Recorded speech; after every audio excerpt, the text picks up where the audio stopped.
ফতুয়া লয়া খালি ফিরে, ফতুয়া বাঁচে টোকায়। হাফেজ রে তারাবির বিনিময় নেওয়া জায়েজ আছে? আরে তোরে বিনিময় হাফেজ চাইলো কবে? কবে চাইছে হাফেজ যে এত টাকা দিতে হবে? চাইছে পর্যন্ত?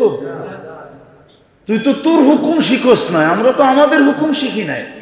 আমাদের হুকুম ছিল যার পিছে কোরআন শুনছো তাকে হাত খুইলা দিতে থাকো, কোরআনের ইজ্জতে দাও, কোরআন দেখা দাও, কোরআন দেখা, ওরে দেখা দিও না, কোরআন দেখা দাও।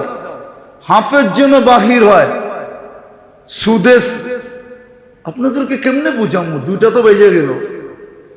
যেদিন মক্কায় তারাবি শেষ হয়, ইমামরা যখন বাহির হয় তো 15 থেকে 20টা মার্সিডিজ গাড়ির চাবি আসে, চাবি হাদিয়া, চাবি নিয়ে দাঁড়ায় থাকে, হযরত এই চাবি নেন। আর এটা কি? মার্সিডিজ। এটা কি? এই ব্র্যান্ড। এটা কি? কি এটা? আপনার পিছে কোরআন শুনছি, হাদিয়া। রিয়ালের বান্ডেল তো বাদই দিলাম। আপনার হুকুম তো এটা ছিল যে হাফেজকে হাদিয়া দিয়া এত দাও। ও তো চায় না। ফতুয়া জিগায় তারাবি পড়ায়া টাকা নেওয়া জায়েজ আছে? তুই হাফেজের ফতুয়া তুই জিজ্ঞেস করস কেন? তুই তোর ফতুয়া জিজ্ঞেস কর যে তারাবি পড়তেছি, আমার উপরে হুকুম কি বলেন। ও জিগায় হাফেজ একটা, ঠিক না? হ্যাঁ, ওই কাহিনীর মতো বলে অমুকের পোলায় পশ্চিম দিকে মুখ করে পেশাব করলো, ওইটা জিজ্ঞেস করে না, ওইটা জিজ্ঞেস করে, কিন্তু ওর পোলায় যে ডেলি করে এটা জিজ্ঞেস করে না। যে আমার পোলা পশ্চিম দিকে মুখ করে পেশাব করে, এটা জায়েজ কি জায়েজ না, এটা জিজ্ঞেস করে না। ও জিজ্ঞেস করে আঙ্গুল উঠে, আপনার পোলা পশ্চিম দিকে মুখ করে পেশাব করে কেন? ও জিজ্ঞেস করতেছে হাফেজ একটা যে তারাবির পরে হাফেজরে টাকা দেওয়া, টাকা নেওয়া জায়েজ আছে কিনা। তুমি হাফেজেরটা কেন জিজ্ঞেস করো? তোমারটা জিজ্ঞেস করো যে আমাকে হুকুম কি দিছে কোরআন। আমাকে তো হুকুম দিছে 2 হাতে দাও, হাদিয়া দাও আছে 2 হাতে, কোরআনের ইজ্জতে দাও। কোরআনের, কোরআন কালকে বলবে আল্লাহ আমাকে এত ইজ্জত করছে, আপনি ওরে একটু ইজ্জত করবেন না? কোরআন যেন আমাকে বলে যে আল্লাহ আমাকে এত ইজ্জত করছে প্রতি রমজানে, আপনি একটু ইজ্জত করবেন না? আল্লাহ হাসি দিয়ে বলবে তুই যখন পক্ষে আমি বিরুদ্ধে যাই তো যাই কি করে, তুই তো আমারই কালাম, আমি বিরুদ্ধে যাই কি করে? উচিত ছিল এটা জিজ্ঞেস করনের। আমাদের ফোন করে জিজ্ঞেস করে হাফেজে তারাবির পয়সা নেওয়া জায়েজ আছে? আল্লাহ মাফ করুক। এই জন্য মেরে দোস্ত, ফেতরা এখনই দেন, মন খুলা দেন, সমর্থের ঊর্ধ্বে দেন, গরিবদেরকে তালাশ করা দেন, আত্মীয় স্বজনের ভিতরে তালাশ করেন। আপনি হয়তো দেখতেছেন পাশ দিয়া গেলে গিয়ে গ্রান আসে, আপনি ভাবেন ডেলি মনে হয় গিদিয়া খায়া আসে। হইতে তো এটাও পারে যে খায় নাই, খাইছে ডাইল দিয়া, কিন্তু সমাজে চলার লেগা বাইরের আগে মুছে একটু ঘি লাগায় বাইরেছে, এটাও তো হইতে পারে। মনে হয় বোঝেন নাই, না বোঝেন নাই। এই কাহিনী শুনছেন কোনোদিন? শুনেনও তো নয়। আত্মমর্যাদাশীল মানুষ ঘরে ক্ষুধার্ত চলতেছে, বাহিরে কেমনে বলে যে ঘরে ক্ষুধার্ত? তো ওই বাহির হওয়ার আগে ওই যে কোনায় একটু ঘি লাগা রয়েছে, ওইটা হাতে লাগাইয়া একটু মুছে লাগাইয়া মুখে একটু লাগাইয়া বেরিয়েছে, যাতে প্রতিবেশী পাশ দিয়ে গেলে ঘিয়ের ঘ্রাণ পায় আর বলে না ঘি দিয়া তো মাইরা এসেছে। আসলে কিন্তু ক্ষুধার্ত ছিল।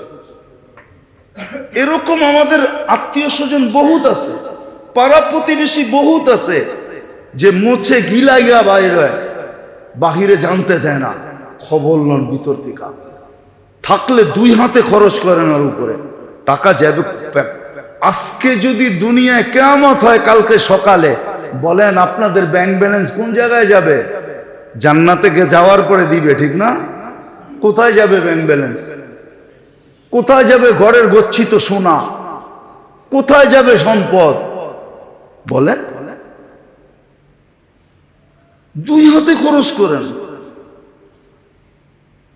এটা বললেন না মোল্লারা ধান্দা করে, সাতার ধান্দা। হ্যাঁ, ধান্দা করলে প্রতি জুমায় 50,000 টাকা কামান যায়। রাগ হয় না, আমি কমিটি এলা করে বলতেছি না, প্রতি জুমায় 50,000 কামাইতে পারি। এত দূর হাইটা, দূরে গাড়ি রেখা, এত ঝামেলা কইরা এই চিপার ভিতরে এত ছোট একটা মসজিদ, এত অল্প মুসল্লি, এখানে আসমু কেন? হুজুররা দান্দা করে না, প্রমাণ দুনিয়া এখনো দেওয়া যায়। অটো চালাইলে মাসে 30,000 কামানো যায় ঢাকা শহরে, না যায় না? হ্যাঁ, ইজ্জত চলে যাবে? না না, হালাল রুজিতে ইজ্জত যায় না। কে বলছে ইজ্জত যায়? ইজ্জত তো ওইখানে দেয়, ইজ্জত ওইখান থেকে বন্টন হয়, দুনিয়ার থেকে হয় না। ইজ্জত যাবে না। 30,000 কামাইতে পারে অটো চালাইলে, ভ্যান চালাইলে। এখন তো সব ব্যাটারি চালিত, শরীরও তো খরচ হয় না, খালি ধৈরা বয়ে থাকলেই হয়। 2-3 দিন বাড়ি সারি লাগবে, তারপরে হাট ঠিক হয়ে যাবে। অক্সফোর্ডের কোনো ডিগ্রি লাগে না, ঢাকা ইউনিভার্সিটিতে মাস্টার্স করতে হয় না, তারপরে পড়ে আছে হুজুর। আপনারা ভাবেন ধান্দা করে? কথায় কথাই তো বলে বেতন বাড়ায় কি কি দরকার, এত টাকা দিয়ে কি করব? কয় টাকা দিচ্ছেন? আপনার একদিনের নাস্তার পয়সা তো বেতন দেন না। আপনি তো একদিন বৈশা ইস্টারে যা সকালে নাস্তা করেন, ওই বেতন তো দেন না মুয়াজ্জিনরে। আমি তো চোখে আঙ্গুল দিয়ে দেখাই দেবো, আমরা কি ইস্টার চিনি না? না চিনি না ইস্টার? আমরা ঢাকা শহরে থাকি না?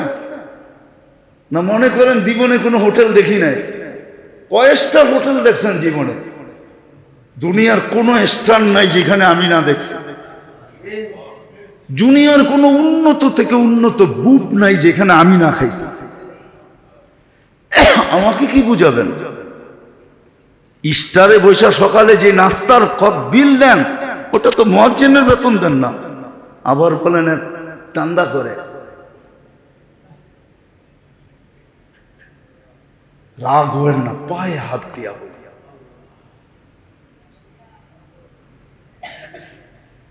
রাগ হবেন না। কামানের হাজারো রাস্তা এখন রয়ে গেছে, হুজুররা কামড় দিয়ে পড়ে আছে ফাউন্ডেশন ধরে রাখার জন্য, যেন দুনিয়া টিকা থাকে। আপনি ঘুমান, এরা রাত্রে উঠে আপনার জন্য দোয়া করে। কচি কচি বাচ্চাগুলা শীতের দিনে চোখের পানি একদিকে কাঁপতে থাকে ঠান্ডায়, আর একদিকে চোখ দিয়ে পানি ঝরতে থাকে, আর আল্লাহ আল্লাহ করতে থাকে। এগুলাকে টিকায় রাখার জন্য ফেতরা সবচেয়ে উত্তম জায়গা। আলেম ওলামার পিছে খরচ করে, উত্তম জায়গা। কৃপণতা করেন না, কোন দিক দিয়ে নিয়ে যাবে আপনি টেরও পাবেন না। আপনি অন্যটা ভাইবা বসে থাকবেন, আপনি বলবেন রোগ ব্যাধি মানুষের হয়ই, রোগ হয়েছে স্কোয়ারে গেছি 6 লাখ গেছে গা, রোগ হইলে তো লাগবই, কিন্তু এই 6 লাখ কোন জায়গার থেকে গেছে এটা আপনি জানেন না। কার পয়সা কার জেবে গেছে এটা আপনি জানেন না। এই পয়সা যদি গরিবের জেবে যেত, এই জন্যই তো কিতাবে বলে যে গুমের থেকে ওইটা সৎকা দাও, আর সৎকা তো তারুদ্দুল বালা।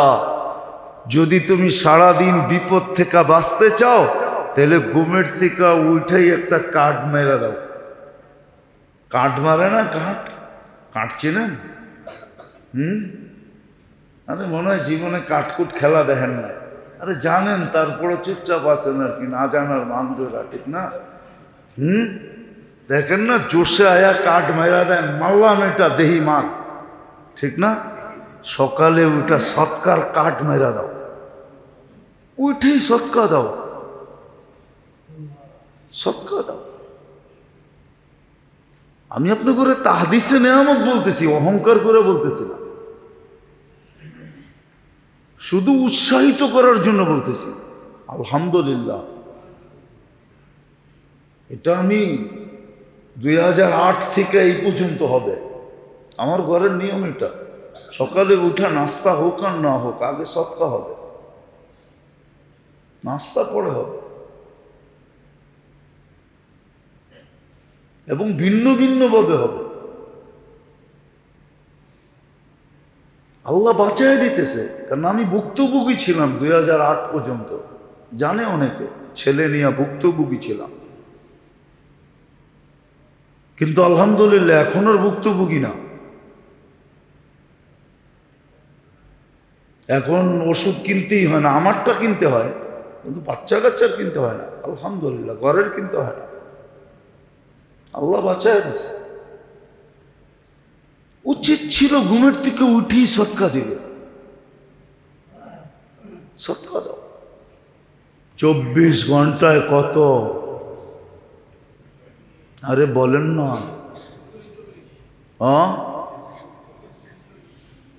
কত লোককে দিছেন? যদি 12 ঘন্টায় 10 লক্ষ দেন, 2,40 লক্ষ লোককে আজকে মুক্তি দিবেন। আপনি একবারও কি সকাল থেকে বলছেন যে আল্লাহ আমার নামটাও একটু লেখা দিয়েন? একবারও বলছেন? বললে হাত উঠায় দেখান যে আমি বলছি। হাত তো একজন উঠাইতে পারবেন না।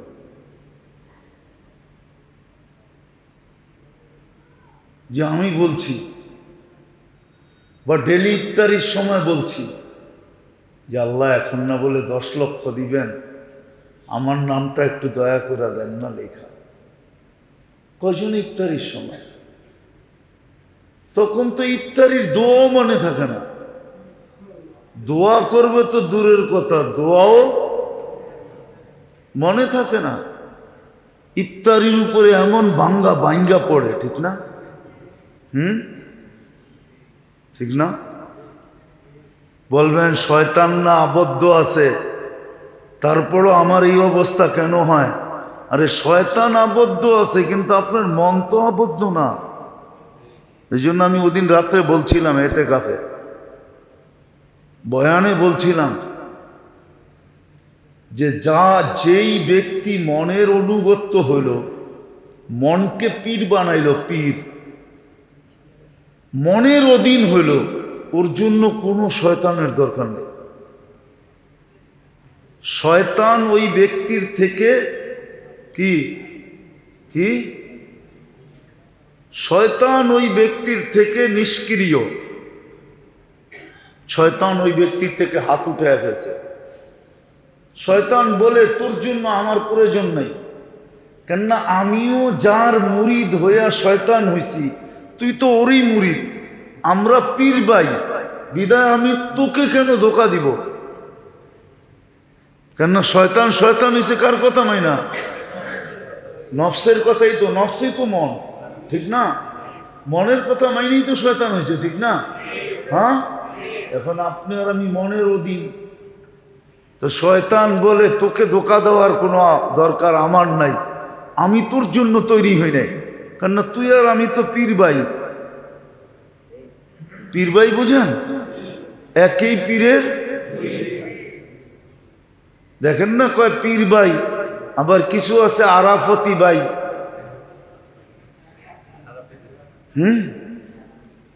দিব্যি বেপর্দা আরাফতের ভিতরে দাঁড়ায় দাঁড়ায় কথা কইতেছে।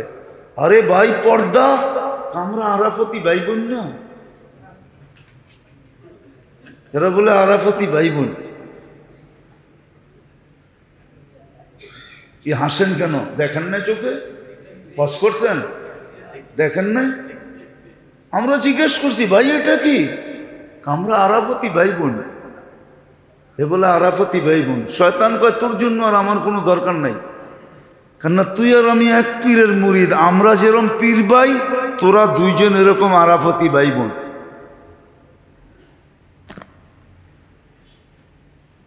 এটাই বলছিলাম যে মনের অনুগত্য হইল, মন চাহি জীবন যেটাকে বলে, ওর জন্য শয়তানের কোনো কাজ নাই। তো শয়তান আবদ্ধ হইলে কি হবে? আমরা তো সব পীর ভাই, তো বলে তোর উপরে তো আর আমার কোনো কর্তৃত্ব নাই, কাজও নাই, আমি বন্দি থাকলেই কি খোলা থাকলেই কি, ঠিক না? আমরা তো আপোষে, আরে পীর ভাই কন্যা, আপোষে পীর ভাই, ভাই ভাই না, পীর ভাই, মনে হয় বুঝাইতে পারি। এই জন্য আমাদের এই দুরবস্থা। খোদার ওয়াস্তে ভিতরে ঢেউ জ্বালা, ঢেউ জ্বালা। আরেকটা কথা বলেই শেষ করতেছি, সারা রমজানে করা উচিত ছিল, করেন তো নাই, কারণ আল্লাহও জানে, আল্লাহ রসুলও জানে, আল্লাহও জানে, আল্লাহ রসুলও জানে। আল্লাহ জানায়া দিছেন রসুলকে, আর নবীরা তো জানাইছিলেনই, অভিজ্ঞতার আলোকে তো জানাইছিলেনই মুসা আলাইহিস সালাম যে নামাজ 5 ওয়াক্ত লয়া যাইতেছেন, আরো কমায়া নিয়ে যান, 5 ওয়াক্ত পড়বে না, 5 ওয়াক্ত পড়বে না। কিন্তু লজ্জার কারণে যেতে পারেন নাই, আর লজ্জায় একটা লাভও হয়েছে। আল্লাহ বলে, বন্ধু পড়বে 5, সওয়াব দিমু 50, বাকি বাড়ায়া দিব, এটা বাদ দিলাম। রমজানে তো 70 গুণ দেয়, ঠিক না? এক ফরজ পড়ে 70 ফরজ, 70 ফরজ, 70 ফরজ বাড়ায়া দিছে।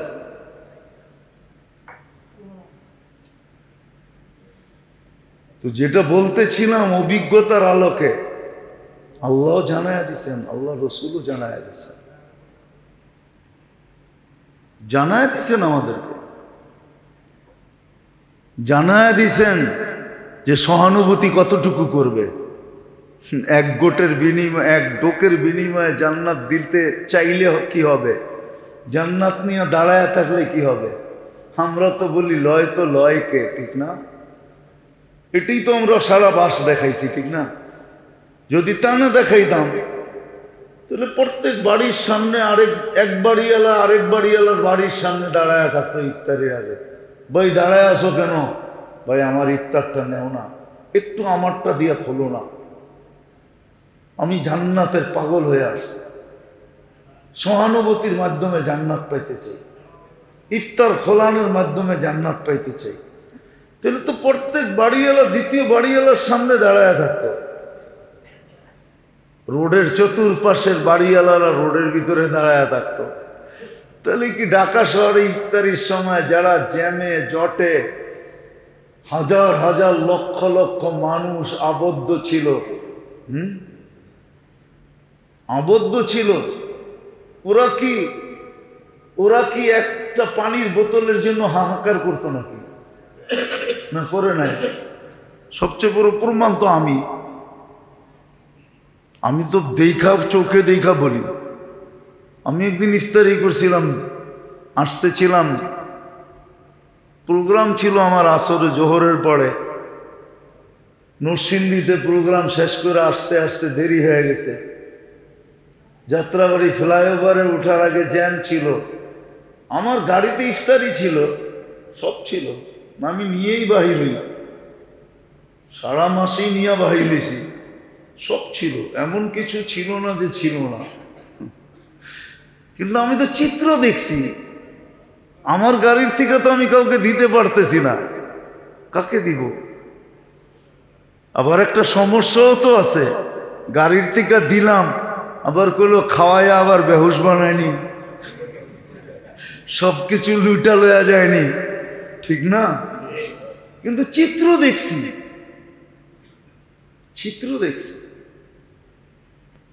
চিত্র দেখছি, আমার গাড়িতে সব ছিল, খেজুর ছিল, পনির ছিল, সব ছিল, বাটার ছিল, সব ছিল, পানি ছিল, সব ছিল, আলহামদুলিল্লাহ। কিন্তু আমি চিত্র দেখছি আর আমি আফসোস করছি, হায় কেমন জাতি আমরা, কেমন বন্দা আমরা, কেমন উম্মত আমরা। উচিত তো ছিল চতুর্দিকের মানুষগুলা ভাঙ্গা পড়া, ছুটে আসা, ভাই আজান হইতেছে, ল ইফতারি খা, বাছের ভিতরেই কর। কিন্তু কয়জন? তো সহানুভূতি যখন করে না, আল্লাহও জানে, আল্লাহ রসুলও জানে যে করবে না, তারপরও চেষ্টা করে দেখছেন, আরেকটা সহানুভূতির সুযোগ দিচ্ছেন, যেটাকে ফেতরা বলে। রোজার কমি খামিকে পুরা করার জন্য ফেতরার ফিলোসফি হলো দুইটা। একটা হলো রোজার ভিতরে যা কমি খামি হয়ে গেছে, ফেতরা ওটাকে রিকভারি করবে। আরেকটা হলো গরিবকে খুশির দিনে ধনীদের সাথে সংযুক্ত করবে। গরিবকে ধনীদের সাথে খুশির ভিতরে সংযুক্ত করবে, এই জন্য ফেতরা ছিল। যাক আলহামদুলিল্লাহ, এখন তো ফাউন্ডেশনও চলে আসছে। আমার তো মনে আছে প্রথম আমি যখন এখানে বলি যে 5 প্রকার দিয়া ফেতরা দিতে হবে, তখন এইখানের মানুষও আমাকে নিয়ে হাসছে। ওই লোকগুলো এখনো বেঁচে আছে, অনেকজন বেঁচে আছে, সবাই বা মারা যায় না, 2-4 জন চলে গেছে না, মেম্বার সাহেব চলে গেছে, বাদল ভাই চলে গেছে, মিয়া ভাই চলে গেছে, আরো এরকম 2-4 জন চলে গেছে, কিন্তু বাকি সব এখনো জীবিত আছে। ওনারা হাসতো, হয়তো জীবনভর শুনলাম 20 টাকা আপনি কোত্থেকে লইছেন, কিশমিশ, পনির, খেজুর, জব, তো জীবনে শুনি নাই। তো আমাদের চিৎকারের আওয়াজ এখন ফাউন্ডেশন পর্যন্ত পড়ছে। ফাউন্ডেশনও এখন লেখা 4-5টার সার্কুলেশন দেয়। আলহামদুলিল্লাহ, সুম্মা আলহামদুলিল্লাহ। আমার মনে হয় আমার আওয়াজ আর ব্যথা ওইখানে যে ধাক্কা দিছে। তো আল্লাহ রসুলই ব্যবস্থা করছে। এই জন্য ফেতরা, ফেতরা এই জন্য যেন রোজার কমি খামিকে রিকভারি করে। আর দ্বিতীয়, গরিব যেন ধনীর সাথে খুশির ভিতরে সম্মিলিত হতে পারে, এই জন্য ফেতরা। আর ফেতরা সমর্থ অনুযায়ী, আল্লাহ আপনাকে যতটুকু সমর্থ দিছে অতটুকু দেয়। তো ফেতরা যেটা, এটা সমর্থ অনুযায়ী, মন খুইলা। ঈদের আগে, ঈদের আগে, ঈদের আগেই দেওয়া যাবে, এটা গরিবের হক। আমার রোজার কমি খামিকে দূর করবে, আমার রোজার কমি খামিকে দূর করবে। আর গরিব কিয়ামতের দিন, আরে ঈদের দিন আমার খুশিতে আমার পাশে সংযুক্ত হবে। আজকে যদি সত্যই বিত্তশালীরা এরকম মন খুইলা সমর্থ অনুযায়ী যদি দেয়, ফেতরা দেয়, তাহলে সমাজের এই দুরবস্থা হয় না, সমাজে গরিব থাকে না। যাকাত যদি মুসলমান হিসাব করে দিত, পাই পাই, আর পদ্ধতি মতে দিত, তাহলে মুসলিম সমাজে 2-4-5 বছর পরে জাকাত লেনেওয়ালা থাকতো না, জাকাত লেনেওয়ালা থাকতো না। জাকাত দেওয়ার পদ্ধতি আছে, ওই অনুযায়ী যদি দিত, তাহলে ওই কথা সত্য হইতো, হবে একদিন ইনশাআল্লাহ হবে। অতীত হয়েছে, আবার সামনেও হবে। মুসলিম সমাজে জাকাত লেনেওয়ালা কেউ থাকবে না। অতীতে হয়েছে, ওমর ইবনে আব্দুল আজিজ রহমতুল্লাহ জামানায় হয়েছে। বলছে এত মাল আফ্রিকার থেকে আসছে, বলে জাকাত, বলছে ওইখানে দিয়ে আসলো না কেন? ওইখানে লেনেওয়ালা কেউ নাই। যখন ওইখানে নাই, বাগদাদে কোত্থেকে থাকবে? বলছে অন্য জায়গায় কোথাও মুসলিম বিশ্বে জাকাত লেনেওয়ালা নাই। বলছে কি করব? বলছে মুসলমানের উন্নতির পথে খরচ করো, রাস্তা বানাইতে হবে, বানায় দাও। বিয়ে শাদিতে খরচ করে দাও। কার বাড়িতে বিয়ের লাখ মেয়ে আছে আর ছেলে আছে, এদের বিয়ের ভিতরে খরচ করো। ওটা সরকারের পক্ষ থেকে খরচ হবে। কি কি উন্নয়নের রাস্তায় খরচ করো, মুসলমানের আপসে বিয়ে শাদির ভিতরে খরচ করে দাও। কেন এটা কাফেররে দেওয়া যাবে না। এই উম্মতের জন্য আল্লাহ বৈধ রাখছেন, নাহলে কোনো উম্মত তো জাকাতে আঙ্গুল পর্যন্ত লাগাইতে পারতো না। কপালে আমাদের দুর্গু এখনি আসে নাই, আল্লাহ এই উম্মতের জন্য সহজ করছেন। ওরা দিত 10%, আমাদের দিতে হয় 2.5%। ওরা খাইতেও পারতো না, ছুঁইতেও পারতো না। আমাকে ধনীরা দেয়, গরিবরা ফুর্তি করে খায়। খালি খাচ্ছে তারই বাড়িতে দাওয়াত কইরা 20 পদ খাওয়াইতেছে। যদি জিজ্ঞেস করে কিরে এত পদ, আপনার জুতার উসিলেই তো এত পদ কিনছি। মনে হয় বোঝেন না, কাহিনী একটা আছে, সাধু বলে আসছে তো দামি জুতা পড়া, কিন্তু ভক্তের বাড়িতে কিছু নাই। তো ভক্ত জুতা লুকায় নিয়ে বেচে হালাইছে, বাজার করে না খাওয়াইছে। তো এখন বলতেছে এত আইটেম কেমনে করলি? আপনার চরণের বদৌলত। তো যাওয়ার সময় আবার হাদিও দিছে, আবার হাদিও দিতেছিস, আপনার চরণের বদৌলত। আমার জুতা কই? এতক্ষণ কি কইলাম?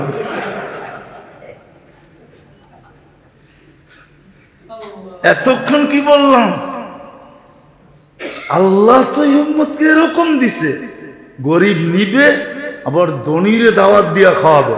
ওই যদি জিগায় কিরে এত আইটেম, আপনার দেওয়া টাকা দিই তো, আমার যাকাত আমাকে কয় লাকা হাদিয়া ওয়ালানা সাদাকা।